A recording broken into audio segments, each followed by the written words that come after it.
Well, good morning. Welcome to the Financial Shepherd Podcast. My name is Joshua Casey Garland, certified financial planning professional, owner of Shepherd Wealth Management. We are in our headquarters today in Florence, Kentucky. That's right, Florence, y'all. With one of my good friends. Met him from church, former Kentucky football player, business owner, Hunter Barfield. Hunter, welcome to the show. Thank you for having me on. Yeah. I'm glad that you were able to come in today. I know that you're not 100%, but I guess you're getting a little bit better here today. So we've been doing this small business series here on the podcast show, the Financial Shepherd Podcast. And obviously you've been a business owner, I believe, from what I understand, pretty much your entire adult life here. So if you don't mind, would you just kind of introduce yourself a little bit, tell us a little bit about yourself and kind of how you got the business started that you have and what you kind of hope to do with it going forward. Yeah, for sure. I think a lot of it started off probably, I would say, the people I had around me. I grew up in a household where my mother was a school teacher, my dad drove trucks, my stepdad's family had a trucking company, so that's naturally how I kind of got him, I guess you'd say, baptized into trucking. I've been around it since I was a kid, growing up, going to school and seeing trucks fire up every morning. So that definitely helped. I'd say another thing too is I had, when I was in high school, between playing all the sports I was playing, I never really had an opportunity to get a quote unquote, 9 to 5 or, weekend type job because I was going to camps. I was, playing in this tournament, doing this, doing that. So it really was an option for me. And luckily I had a lot of great people around me. One of my high school coaches, Coach Burton, great guy. He kind of pulled me to the side. I was getting into some stuff and he basically was like, come work for me.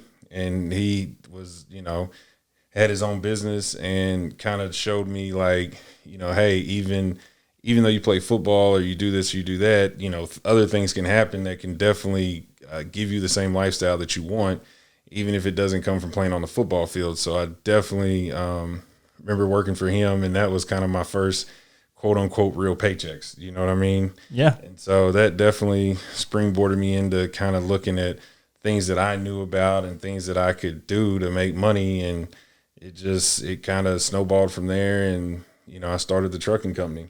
Yeah. And what is the name of the company that you started? Well, originally my trucking company was called Barfield Trucking LLC. I started that back in, I think it was 2000, I want to say 2008. It was right before the market went kind of crazy. Great time to start a business. Yeah. Right? So I learned a lot about, the financial side of it, what people expect of you. And it's not just, oh yeah, I've got a great idea, you should, lend me money. It was, well, do the numbers match? Does this go on? So it was definitely a lot different for me at that point to learn that. So then I had to kind of take a step back. Had a lot of things happen during that period of time. Started working, doing just odd and end stuff, handyman type things, just to have money coming in. And then in 2015, I decided that I was going to restart the trucking and incorporate it with other things that I was doing. And so that was how I started AA Hay LLC. So it was originally it was trying to deliver hay to farms and do things like that, which was the hay. And my first name is Albert. My dad's first name is Albert, so it was Albert and Albert. So it kind of worked out, I love the name. I love it. And how many trucks are you operating right now? Is it? Right now I've got two. Two? I've okay. got 2 trucks, yeah.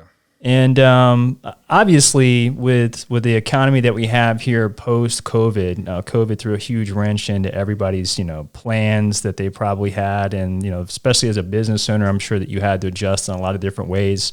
And I got a lot of data here that we'll kind of talk about. But the big reason why I wanted to have you on here, obviously, you're a very personable guy. You've had a lot of really cool experiences that I think a lot of people would love to hear about and can relate to in a lot of ways, which we'll get into here in a little bit. But clearly, almost everywhere that I turn, when I open up the Barron's, articles that I get every single week, when I turn on, MSNBC, CNBC, Fox News, all this stuff, basically from the time COVID happened all the way till present day time, it's this big bottleneck of the supply chain, and pretty much everything in anyone's house and this room that we're sitting in right now, that all came off the truck at some point in time. So it's obviously a very huge critical component to our economy, the global economy, which is another huge reason why I wanted to have you on the show here today, Hunter. So I know that you have all the business that you want right now, and probably more than any one business owner can handle here. But I guess I wanted to start the conversation with the issues that you may have had just getting into the trucking industry itself. Like, what were maybe some of the big hurdles? Was it really cost? Was it, this fear of, oh my gosh, I'm going to go ahead and start a business, as opposed to doing what the majority of people do, which is go get a 9-to-5 sort of job. So I guess just kind of walk us through your experience with opening up a business all on your own and learning a lot of things, in some cases the hard way. Yeah, I would definitely say one major challenge is the information. There's not a lot of information that you can really go pick up a book and say, how do I start a trucking company? There's no book for dummies for that. You can get it for flipping houses. You can get it for investing. There's a lot of different things they have, lots of books that you can read about. But for some reason, trucking is just not one of them. That's not too surprising, I guess, because when I was in school and, I'm watching these semi trucks go by on the highway on 71, 75, 275, wherever we're at here in the greater Cincinnati area, I'm just like, these guys are just, driving just like I'm driving to class right now. But it's obviously a much different experience than that, as I've learned as I've gotten older here. So I'm sure that, there isn't a book for dummies yet, but maybe that's a book to write. I don't know. Yeah, it's definitely something that, one thing I would say is that probably more so than anything, that I think the thing that hangs people up the most, and even I found this out, is, I went through the Small Business Development Center. I got them to help me write a business plan. My mother was a business teacher, so that, of course, helped me with getting my business plan together, because it's kind of awesome when you have, a teacher in your house that you can say, hey, Mom, why don't you proofread this and make sure I said, the right things. Right. But I would say probably the biggest thing that I learned was federal regulations. I had no idea about federal regulations growing up. My papaw, he hauled building materials. He hauled lumber, concrete, things of that nature. I remember riding with him, so I knew about that side of it. But I also didn't know that, if I go across state lines, I have to have another number versus if I'm just running inside the state of Kentucky, versus if I'm hauling furniture versus I'm hauling general goods versus I'm hauling hazmat. So right. It's a lot of little minor things that can actually get you in a lot of trouble when you go to other states and you don't have these authorities to be inside their state. And you find that out pretty quickly. Yeah, I can see that for sure. I guess, you mentioned a lot of different people there, high school football coaches, your mother, you had some experience in working for one of your coaches in this industry. Where did it come from for you to say, I'm going to start my own business, though, as opposed to going to work for another trucking company, which you probably could have done a lot easier without some of those, headaches and the learning curve that you had? I think a lot of it came from just the want for more. I didn't want to work for anybody. I actually joke with my friend a lot of times. One thing that I always used to say was that by the time I'm 35, I want to be a millionaire. And that was a goal that I set for myself when I was like 19 years old.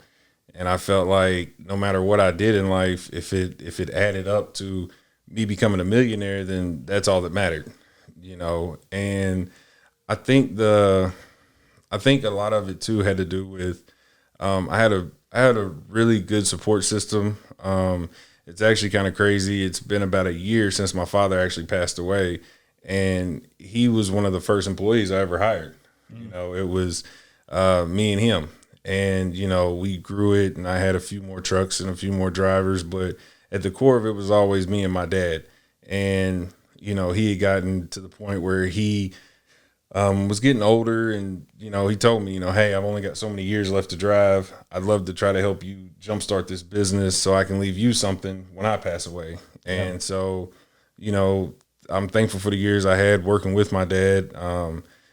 Definitely he always showed me that there was nothing I couldn't accomplish. Yeah, I love that. That's awesome. And I knew that you had a lot to learn, some struggles to overcome there, but I know for a lot of people that I've spoken with and doing this podcast with other business owners, it's been not only the learning curve and feeling like you're kind of drinking from a fire hose on a day in and day out basis for a little while, but but it's also this not only internal drive, as you just mentioned, to achieve a specific goal that's very important to you, and kind of put a time frame on it. But clearly, from point A to point B of achieving that goal, there's going to be obstacles in the way. And I know that a lot of people that we've interviewed here on the show have expressed the fact that, hey, there's been a lot of fear and anxiety with how am I going to make the bill payments every month for all this stuff, and then operating a business, how am I going to have time for family, friends, like all the things that we as human beings want to be able to spend some time doing and enjoying, as opposed to just working 100 hours a week. So what was it? Was it the motivation to achieve the goal, to overcome some of those maybe fears and doubts you had in the back of your mind? Or, can you just talk a little bit about that? Because I think a lot of people around the country, and certainly people listening and watching this show, probably feel the same way. They're thinking that I have a big dream, I'd love to go chase it, but this, and this is the reason why I'm going to delay that for the time being. I'll be honest with you. I think the first thing was when I first started my business, I was young. I was, I think I was 22, 23 years old. Mm-hmm. So I was young, naive. I thought that, hey, I've got plenty of time. You know what I mean? And the second go around, it was a lot of fear. It was a lot of things that I didn't experience the first time that I started my business. And I'm glad I started it when I did the first time, so I could kind of take those lumps and make the mistakes that I made and grow from them. And I've carried it on to this time now. But I definitely think the anxiety of the day-to-day operation, how am I going to make the cash flow? As far as you're waiting on people to pay you. In this industry, a lot of things are run on 30 days. Mm-hmm. So I might take a load from, just say, Kentucky to Texas. Well, obviously my truck doesn't run on air, so I'm having to pay for all that fuel to get down there. I'm paying for repairs. I'm paying for all types of stuff. And right. Once I deliver that load, the company's got 30 days to pay me. Mm-hmm. So, at that point you have to kind of, you have to look inside yourself, and you have to have a certain type of mentality or grind to be like, you know what, I know that this isn't maybe the easiest thing to do. I definitely sometimes do see the rewards of it. There definitely are a lot of times that I work, I'm gone a lot, know, and it definitely has a way of working itself out. Ultimately, I think that the things that I see that kind of make me proud, especially with doing what I'm doing right now, is when you talk to other people that, especially that are older, that if, they kind of look at you like, you own that truck, like, what made you decide to do that? You know what I mean? So that's always really good. And I think another thing too is having faith. You've really got to have faith in, regardless of what your religious background is, something higher than yourself. Yeah. I mean, it sounds like you just kind of said, you know what, I have this goal. And even though it may not have worked out the way you wanted it to when you first got started, it taught you a lot of lessons, not just about business, but about yourself. And then when you went back into it again, even though you had all these internal, beasts or demons, whatever you want to call it, saying, you're not in the right position to be able to accomplish this, you're too young or whatever the case may be, you said, you know what, I believe in myself and what I'm capable of doing, and I'm willing to bet on myself to make that happen. It sounds like that's what you did. It's refreshing to hear that. I'll say that because Ezra and I, the guy behind the camera here, my brother-in-law, we'll get him on the other side of the camera here pretty soon. We're talking about the same thing today before you came in here this morning, in that, chasing a dream is just refreshing. That's really what the American dream is quote unquote all about, is kind of betting on yourself, learning from difficult times, just knowing internally, even though it may be difficult short term, but if you kind of go through all those lumps and pains, you'll come out better on the other side, not just on the business side, but as an individual human being. So I really appreciate the way that you kind of articulated that. It's exactly the same way that I felt when I started my business. And for those of you that are sitting here, either listening or watching this on YouTube, if you have a dream, you are capable of making it happen. There's just going to have to be some growing pains. You're just going to have to kind of put a plan in place in order to make that happen. So I really appreciate that, Hunter. But kind of transitioning a little bit here, since this is a financial show, I got to ask you a little bit about that. So you're growing a business. Yeah. You're driving all over North America here, basically. Yeah. And you're making money, and you got a lot of responsibilities in order to make that happen. But you do have, as you mentioned earlier, some very specific goals you want to achieve from a personal, wealth and achieving your vision of financial success. So I guess my first question would be for you here as it relates to that. And you're driving around and doing all this stuff for your business. How do you find either the time or the ability to kind of focus on that as well while you're doing all these other things for your business? Honestly, I think a lot of it is I think at a certain point, I think when you have that much free time, you can't do anything else but kind of think. And I know here recently, probably the older I've gotten, the more I've started to realize like I haven't really taken as much initiative in financial, as far as retirement and things like that I should have. Part of the reason why I reached out to you. Yeah. But it's a good decision, by the way. Yeah. So definitely, there's definitely that.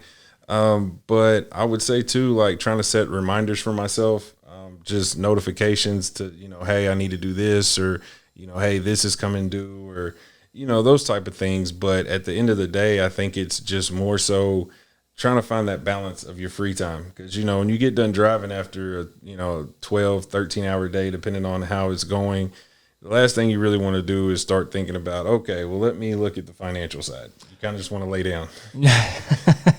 I can imagine that. Just hearing that makes you want to go take a nap right now. Like if I'm sitting there and in my own head for 12, 13 hours at a time, I would be exhausted too. I'm not going to lie. So as you think about things like retirement, growing your own personal wealth while you're kind of growing your business, do you spend any time or any amount of time, I guess, either listening to other financial podcast shows? I don't know if you're able to like watch some of the things that we have on here in the office, like CNBC, or if you're a subscriber to any sort of newsletter like the Wall Street Journal, Barron's, or something like that. Is that something that you build into your day, I guess, to at least give you some information about what's going on in the global economy and in the stock market? Yeah, I would say one thing that I've definitely learned after a few months on the road, you realize that you cannot listen to music all the time. It becomes very, very aggravating sometimes because music can definitely play a role in how you feel. From, it can get you up, it can get you kind of too amped up, especially when you're driving in traffic. Yeah. And then sometimes, music can make you kind of tired. So what I've learned is podcasts. So I try to listen to a lot of financial podcasts. I try to listen to different interviews from different people.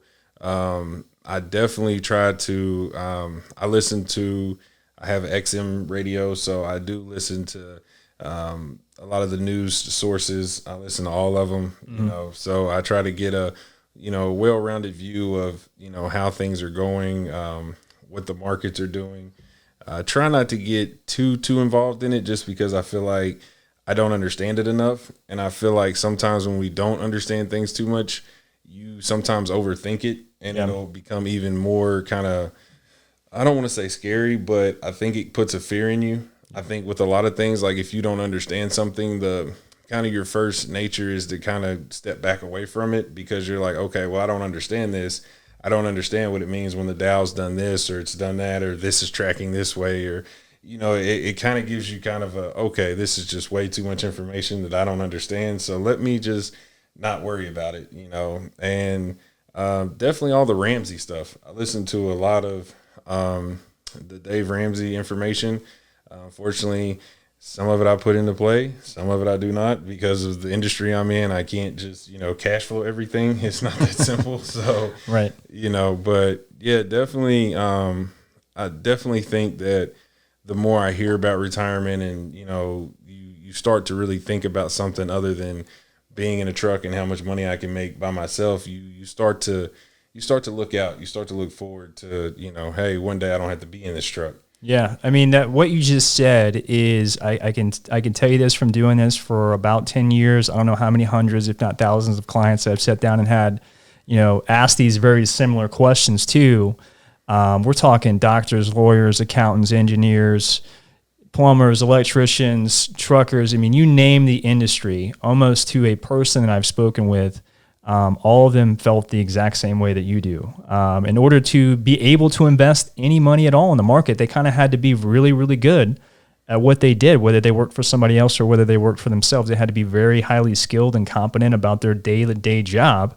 And that's what made them, the wealth that they had, and the excess was able to go to investing. But you're exactly right, to a person. I can't even count how many hundreds, if not thousands of people have told me the exact same thing, that I don't have the time to fully understand everything that I would like to understand about investing in stocks and bonds and mutual funds and all these various things. But I do know that I need to save, and I would like to retire one day, so I'm not sitting in the truck. But since I don't know a whole lot of this information, all I'm going to do is just chuck it in there on a weekly, monthly basis, or however often they may do that, and then just kind of do the bury their head in the sand sort of thing. Like, I'm not going to listen to the market when it's good. I'm not going to pay attention to it when it's bad. I'm just going to kind of keep my head down, focus on my job, and continue to invest. I mean, are you doing something similar to that, or do you do a little bit more of a proactive approach? I try to do a little. I do a little bit of both. Thankfully, I have friends, that are in the financial industry. It's actually kind of crazy. I have quite a few friends in the financial industry that tell me about, different things that are going on and different things I need to be looking into. So I definitely look at that. But from a certain standpoint, I think with all of it, you want to be more proactive. I just think that, to an extent, especially for me, and I think it goes with a lot of people, is you work hard for your money, and then you see these crazy swings in the stock market, and you're like, okay, so I'm supposed to give my money to somebody. They're going to put it in this market, and if this market goes up, great. But if it goes down, that money goes down. Now, the one thing I have learned over time is you don't necessarily lose the money as long as you leave it in. Mm-hmm. That was the big misconception that I had for a long time. Yeah, I mean, I know that you mentioned you have some specific goals. Everybody that just heard what you said, I guarantee you, for the most part, feels the exact same way that you do. But I always follow up what you just said with this next question, because what I do know and what I'm sharing with you all now, and maybe you already know this, maybe you don't, but if you are a long-term investor and you're looking to build wealth over a long time, the market's a great place to go about doing that, because in the long run, it's very predictable. But in the short run, it's a terrible place to invest, because I don't know what's going to happen from day to day, month to month, or even quarter to quarter oftentimes. But the question would be this: if you have a specific goal, you need to invest, the market's going to be up and down. Do you feel like you have a specific strategy that gives you the best chance to help you achieve that goal in the time frame that you have? I think I would say probably the thing that I've thought the most about is just to be steady with it. Some people that I've spoken with previously, he kind of told me, figure out a certain dollar amount that you're comfortable with, put that in there, and just continue to do that. Don't try to ride the wave. Don't try to guess when something is going to be, a certain way, and you try to put more money in at this time and less money in at this time. Just be consistent. That's kind of the biggest thing I've taken away from being around people that deal with the stock market, deal in financial markets. That's kind of the number one thing I've heard, is just be consistent. Yeah, I mean, you basically just nailed two key principles. One is your discipline. You know that you need to invest, and you're saying, you know what, I'm going to discipline myself on a monthly or weekly or biweekly basis to take X amount of dollars out of my own accounts, and I'm going to put them into a long-term savings account like an IRA or 401k or something along those lines so I can retire. You were disciplined enough to do that. And the biggest one is that you took the emotion out of the equation just by setting aside that money, understanding the market has its ups and downs, and not getting, letting your emotions kind of dictate the decisions that you make. And I think that is exactly the message that Warren Buffett's been preaching for 50 plus years now, that we've seen from books like The Intelligent Investor, which was written by Warren Buffett's, mentor, Ben Graham, and that the worst hurdle or obstacle that investors face in order to achieve their long-term goals is themselves. I can see that. Yeah, and it all goes back to this concept of behavioral finance, where human beings, going back to caveman days, we're all hardwired with fear and greed, and we actually feel our losses twice as much as we feel happy about our gains. And for most people, as you mentioned, this isn't their area of expertise, and what they don't know, they tend to fear, and that's how they let their emotions kind of dictate their decisions. So I'm happy to hear that you've done a great job of staying disciplined and trying to remove emotions from the equation, because those are two things I've seen over and over again be the downfall of investors, or at least not being able to consistently get the results that they're looking for over time. So I guess when you think about, being able to achieve that goal of, let's say, retirement in the future, what does the money represent to you? Is it the ability to go ahead and leave a legacy to your heirs and family members, or is it a security blanket for you? I mean, what do you think about when you're thinking about money? Because obviously, based on what we've already talked about today, that's kind of been a big driver for you in starting a business and continuing to do some of the things that you do day in and day out. I think the biggest thing would be, I definitely think just the comfort, the level of being comfortable where I don't have to necessarily worry about, well, how am I going to take care of this? How am I going to take care of that? Another thing I feel like too is I hear a lot about generational wealth, creating a legacy. That has been one thing that's been very much on my mind, probably starting back to, when I look at some of the things that my family has accomplished, things that I feel like we maybe could have done differently or could have done things, in another way. But even from looking at the adversities that they went through to get to where they were before even I came along or was even thought about, it definitely gives me kind of a sense of, okay, it's bigger than me. Yeah. You know what I mean? Yep. That's really the kind of the principles. I mean, you kind of hit on them again, the same sort of principles that I've built my company around here at Shepherd Wealth Management. And we talk all the time about performance, purpose, and passion. And performance meaning I'm going to discipline myself to do what I needed to do every single day, kind of putting one foot in front of the other, whether that's a good day, bad day, or something in between to achieve my goals. And that's exactly what I try to do for clients here, because we can't really dictate what's going to happen in the market day to day, but we can take certain actions and disciplines to make sure that we do achieve that success. And we're mission driven or purpose driven, kind of like what you just mentioned in, leaving generational wealth. Well, for my clients, it's not just about making money. Our big purpose of why I want to get up every day and do the things I need to do to get those results is so that we can do something great here locally and invest in local charitable organizations and kids that maybe they would love to start their own business one day, but they really don't know what the steps are to make that happen.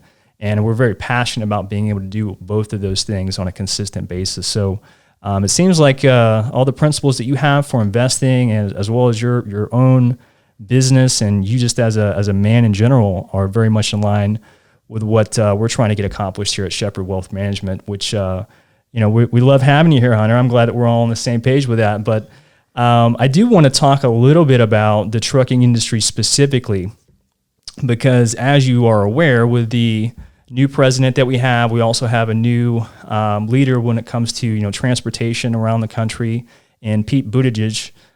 He was quoted here in a recent article saying that for our economy to be fully recovered, we now need our vital supply chains to operate smoothly and without avoidable congestion. And approximately 40% of all containerized freight flowing through the United States arrives or departs through Los Angeles and Long Beach ports there. So there's a big bottleneck is basically what he's saying. And there's really not enough drivers to meet all of the demand that's going on right now. He actually was quoted in the same article in saying that between all the shortages in truck drivers and those that are in the industry that will be retiring in the not too distant future, they're going to have to hire about 110 or so thousand new drivers every single year over the next several years to meet that demand. So I guess, can you talk to your own experience about the supply chain issue that we're running into right now, and kind of how you might see, or maybe your own opinions on how that could be addressed? Well, I think that one thing that gives trucking a very bad name as far as long term for a lot of people is the fact that you don't have a life, is what most people associate with trucking. And unfortunately, there's been so many large trucking companies that have pretty much made that the standard that people are just like, I'd rather do something else. Mm-hmm. You have a lot of large companies out there that they'll say your truck number 1,000 something, and you don't even talk to a person. You're talking to whether it be a computer or some automated type system. So people can't really get their questions answered. You have a lot of things. And it's funny you say California because one thing about a lot of the freight coming out of California, a lot of trucks on the road, as they are able to go into California, but there's a lot more rules, a lot more regulations in California. So a lot of guys would just rather stay away from that whole state and just haul other stuff, outside of the state. I know me personally, I can't go into California with my truck. So there's been times where I've driven to Yuma, Arizona and met a guy that's from California. We've swapped trailers. I've taken his stuff back east. He's taken mine and delivered it in California and vice versa. So I definitely think that's one problem. I feel like, too, another thing is along with not just the shortage of truck drivers, I also feel like it's a shortage of amenities for truck drivers. You're on the road, they've implemented now a system where it is linked to your truck, so it tells them exactly how many hours you have to drive. So now what's happening is you're going to a lot of these facilities and warehouses and different things, and you're talking. I know even for as small as a yard as it is, if you look at the rail yard in Cincinnati that haul containers that come from the different ports, I know guys that sometimes wait there 2-3 hours just to get one container. Wow. So when you're talking about you only have a 10-hour day and 2 hours of that is just waiting to pick up something. And then on the receiving end of it, you may go somewhere they don't really have the workforce to unload the truck. So now you're sitting another 2 to 3 hours, and then you taking an hour and a half to drive. You've wasted 5 or 6 hours. And for a lot of those guys, I know this personally just because I used to pull port containers, from Cincinnati to Indianapolis only pays you like $350, and is it really worthwhile for you to spend 5 hours and make $350 when you have traffic, you have maintenance, you have all these other things that go in with it? And I think that if there was some kind of way where they could more streamline a lot of these processes, I feel like more people would be interested in getting into trucking. I just think there's so many, there's just so many different factors that people don't really, I don't think people really understand. I mean, even as far as it comes to weather, you're going from, just think if right now, if I was on the road and let's say I took a load to Texas, if I was coming back out of there, I would have been smack dab in the middle of this hurricane that just hit. Yep. So I think things like that are, it's nothing the government can necessarily do as far as weather and things go, but I definitely feel like, the infrastructure and the highways and bridges and making it just easier for you to transport, I think would be a huge help, actually. Yeah, I think today there are more folks that are interested in doing more sort of trade-related skills, whether it's a plumber, electrician, a machinist, or even a truck driver now. So even, where we live, or where I live in Northern Kentucky here, there's community colleges, and I see that they have some old trucks and they got student drivers basically driving around. So I think that there's, not only a demand for drivers, I think that there are maybe some younger folks that are going to be getting into the industry, which will certainly help. I don't really have an answer for how to handle from a government regulatory standpoint. I don't even know if they have the answers, but we're all going to sit here and find out. But would you say that maybe might be a good first step for somebody looking to get into this kind of industry is to either mentor like an apprenticeship for somebody like yourself, or actually go to school, like a trade school, to learn the ins and outs of the day in the life of a trucker? I think both.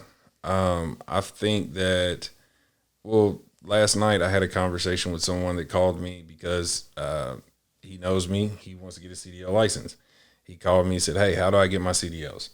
And I told him, I said, "Hey, listen, if you just want to get them, the easiest way to go is to go to a truck driving school, get the knowledge from a truck driving school, because quite frankly, if you don't know how to shift a truck, I don't want to put you in my truck and you tear my stuff up. Right. So go tear somebody else's stuff up."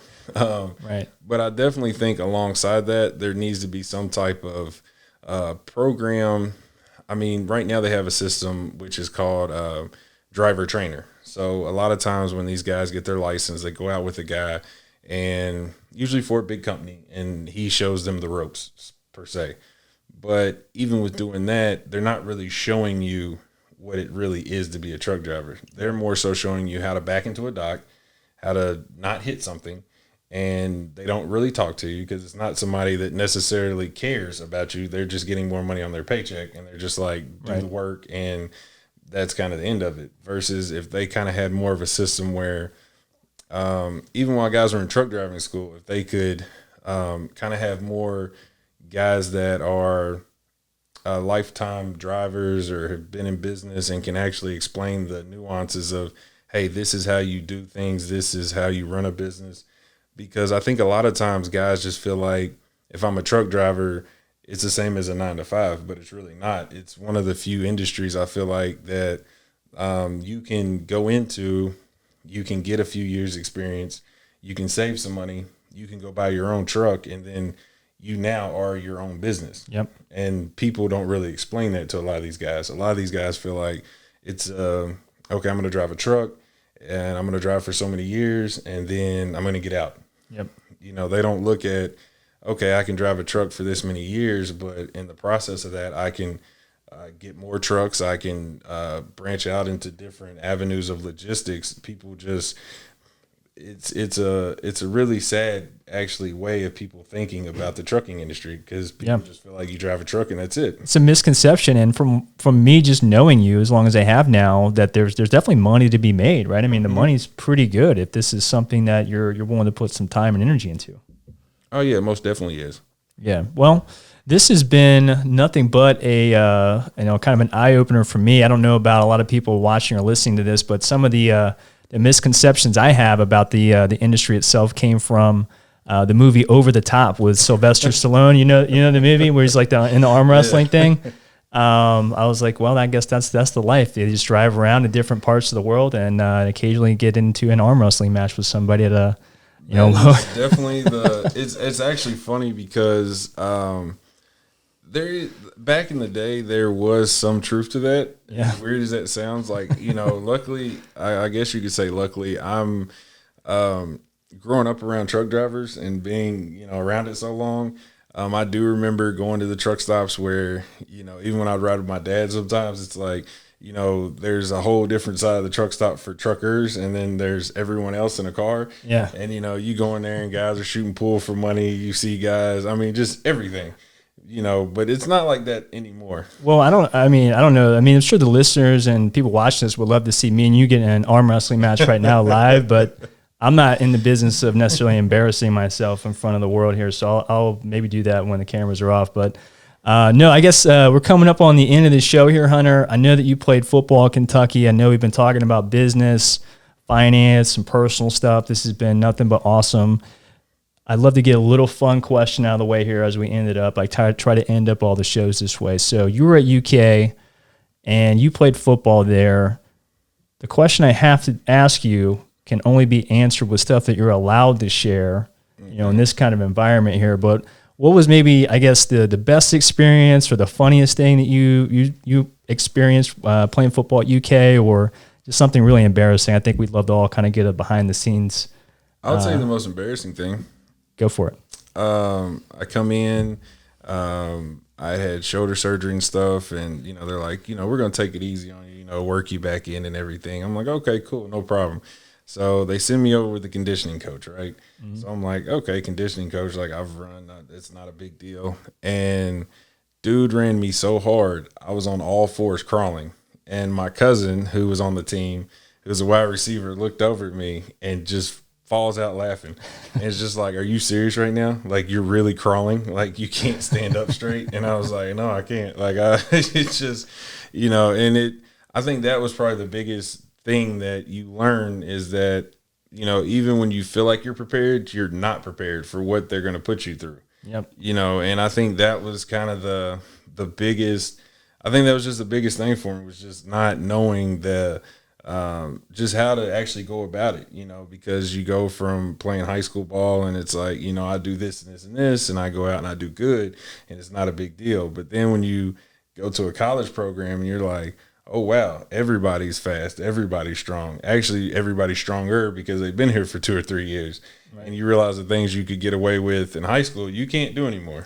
So it definitely, that was probably my most embarrassing moment. Well, I'd say it's definitely humbling, but I can't think of a person, that couldn't relate to that in some way, shape, or form. Because at some point, you're certainly not going to be the smartest, the biggest, the fastest, the best at everything at all times. So what I try to tell people, regardless of whatever it is that you want to do, whether you want to be a truck driver, an actor, a waitress, a painter, an engineer, just do what you love to do and do it with as much passion and energy as you can possibly put into it, and just focus on, building that, because you're not only going to benefit from it, personally and emotionally, but also financially. And if you can kind of focus on what makes you great and what actually gives you the ability to do things like invest, and working with somebody like me that kind of focuses on that exclusively every single day, I don't see why you wouldn't feel highly confident that you're putting yourself in the best probability to achieve, the results you want, both personally, professionally, and from a